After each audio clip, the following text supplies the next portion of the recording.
Hello बच्चों, आज के वीडियो में हम लोग देखेंगे 1997 एंड 1985 में जो क्वेश्चन पूछा गया था फिल इन द ब्लैंक्स का उसको। 1997 में जो क्वेश्चन पूछा गया था वो काफ़ी आसान था, क्वेश्चन नंबर 23। और 1985 में जो क्वेश्चन पूछा गया 24 में कंसेप्चुअल क्वेश्चन था, कैसे फेज डिफरेंस के टेम्परेचर के साथ फेज डिफरेंस होता है और उसमें क्या क्या चेंजेज होते हैं उसके ऊपर। तो लेट्स स्टार्ट। उससे पहले जो बच्चे नए हैं उनके लिए ये काइनेटिक थ्योरी ऑफ गैसेस का हम लोग एडवांस के प्रीवियस ईयर क्वेश्चन सॉल्व कर रहे हैं। अभी तक हमने 22 क्वेश्चन सॉल्व कर लिया है, ये 23rd एंड 24th क्वेश्चन है। ठीक है, जिनको ये क्वेश्चन समझ में आ रहा है वो उसको पहले अटैम्प्ट करें, पहले सॉल्व करें। मैं हमेशा इनकरेज करता हूँ पहले आप लोग खुद से सॉल्व करो, नहीं बनता है देन सी कि कैसे सॉल्व करते हैं। क्वेश्चन नंबर 23 तो बन जाना चाहिए सबों से, नहीं बनता है तो कोई बात नहीं। चलो मैं स्टार्ट कर रहा हूँ। ओके, क्वेश्चन नंबर 23 बहुत इजी क्वेश्चन है। क्या कर रहा है, एक गैस थर्मामीटर को यूज किया गया है as a standard thermometer for measurement of temperature नापने के लिए। अब क्या है, when the gas container of the thermometer is immersed in water at its triple point of water क्या होता है 273.16 केल्विन, जहाँ पे वाटर जो है अपने तीनों फॉर्म में होता है ना। तो the pressure in the gas thermometer reads इतना, इस टेम्परेचर पे 3 × 10⁴ न्यूटन पर मीटर स्क्वायर टेम्परेचर प्रेशर पे इतना टेम्परेचर बता रहा है। One the gas container of the same thermometer, अब इस थर्मामीटर को अनदर सिस्टम में डाला जाता है जहाँ की गैस का प्रेशर रीड कर रहा है 3.5 × 10⁴ न्यूटन पर मीटर स्क्वायर। तो टेम्परेचर ऑफ द सिस्टम क्या होगा, सिंपल क्वेश्चन है ना। जैसे हम लोग PV = nRT वाला यूज करते हैं, है ना। अब यहाँ पे इस पर्टिकुलर सिचुएशन में क्या क्या कांस्टेंट है, गैस कंटेनर है, गैस कंटेनर का वॉल्यूम तो सेम रहेगा तो वॉल्यूम कांस्टेंट होगा। NV क्या है तुम्हारा, नंबर ऑफ मोल, दोनों केस में सेम रहेगा तो भी कांस्टेंट होगा। तो हम लोग लिख सकते हैं ना यहाँ से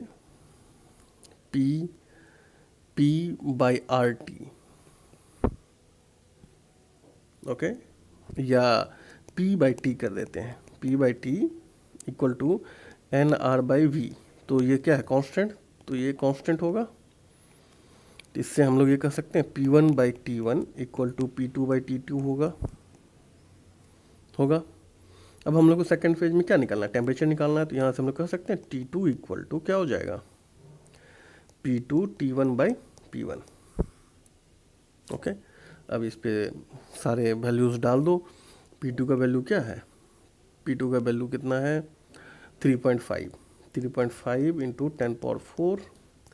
T1 कितना था 273.16।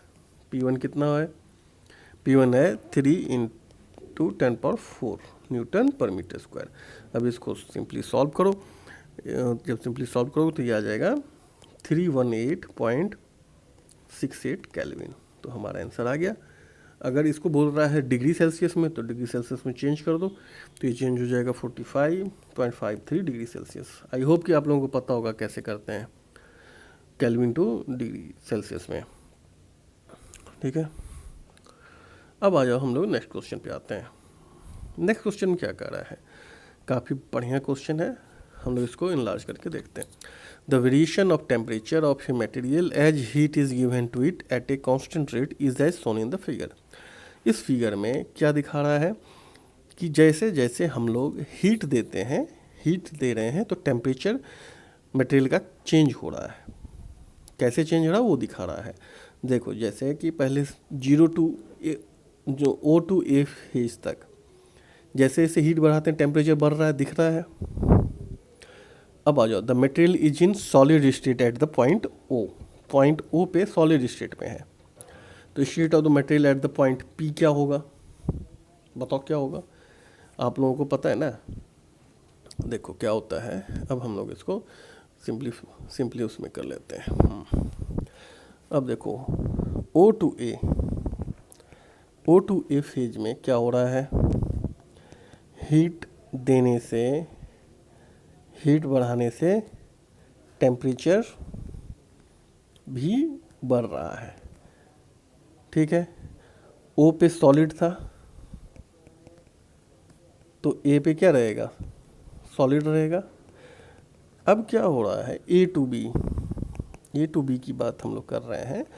हीट आपने दिया लेकिन टेम्परेचर क्या रह रहा है, कांस्टेंट, टेम्परेचर कांस्टेंट। ऐसा कब होता है, याद करो, जब फेज चेंज हो रहा होता है। फेज चेंज में, ड्यूरिंग फेज चेंज अगर आप हीट देते हैं, हीट अगर आप इंक्रीज करते हैं तो टेम्परेचर कांस्टेंट रहता है। क्यों, क्योंकि वो सारा हीट जाता है कहाँ पे, फेज चेंज करने में। पर ड्यूरिंग फेज चेंज क्या होता है, ड्यूरिंग फेज चेंज दोनों फेज अवेलेबल होता है, पहले वाला और पीछे वाला, आगे वाला। तो सॉलिड का जब फेज चेंज होगा तो क्या होगा, वो लिक्विड में कन्वर्ट करेगा। तो ड्यूरिंग फेज चेंज क्या रहेगा यहाँ पे, सॉलिड प्लस लिक्विड दोनों होगा। ठीक है, तो state of the material at the point, अब पी पॉइंट पे बोल रहा है तो पी पॉइंट पे क्या रहेगा भाई, जब मैंने बोला कि फेज चेंज के दौरान दोनों फेज रहेगा तो क्या रहेगा पी पे, सॉलिड और लिक्विड दोनों होगा। क्लियर है, ओके। अब तुम लोग खुद से बताओ बी और सी के बीच में क्या होगा और सी और डी के बीच में क्या होगा। बी पे क्या हो जाएगा, लिक्विड में कन्वर्ट हो चुका होगा। ठीक, नाउ बी टू सी क्या रहेगा, बी टू सी फिर अब हम लिक्विड में, लिक्विड है, टेम्परेचर हीट दे रहे हैं, हीट इंक्रीज कर रहा है तो टेम्परेचर क्या हो रहा है, इंक्रीज कर रहा है। तो ठीक है, इट्स ओके, लिक्विड फेज में रहेगा।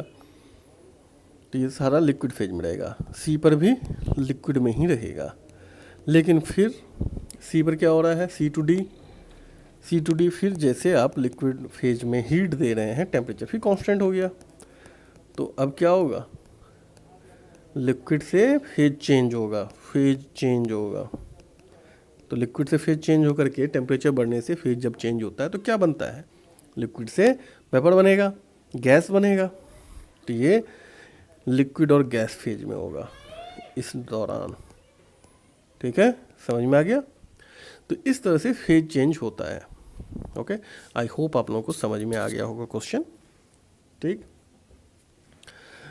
अब जैसे यहाँ सॉलिड प्लस लिक्विड लिखा है तो आप इसको लिख सकते हैं पार्टली सॉलिड पार्टली लिक्विड, मतलब कुछ हिस्सा सॉलिड में होगा कुछ हिस्सा लिक्विड में होगा, है ना।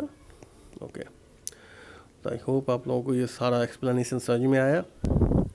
प्लीज़ लाइक और सब्सक्राइब जरूर करना, ये मुझे इंकरेजमेंट देता रहेगा ताकि मैं आपको ऐसे ही फिजिक्स के ढेर सारे क्वेश्चन जो आईआईटी में पूछे गए हैं मैं सॉल्व करता रहूँ और आप लोग इसका बेनिफिट उठाते रहें। देखो, मैं कोशिश कर रहा हूँ जितने भी कंसेप्ट यूज्ड हुए हों पर्टिकुलर क्वेश्चन में उसको एक्सप्लेन करने की। यहाँ मैंने इस क्वेश्चन में आपको केल्विन टू डिग्री सेल्सियस में चेंज करने का नहीं बताया, जान के नहीं बताया। बहुत ही सिंपल है, आप लोगों को पता होना चाहिए। सर्च करो, नहीं तो आप लोगों को कहीं ना कहीं डेफिनेटली गूगल पे या फिर ऐसे भी मिल ही जाएगा। बहुत ही आसान है, बहुत ही आसान है। ठीक है ना, F-32/9 K/समथिंग समथिंग फॉर्मूला होता है, 273 ऐसे कुछ करके पता करो। ओके, ठीक है, चलो लेट्स सी। अब आप लोगों को हम लोग दूसरी वीडियो में देखेंगे।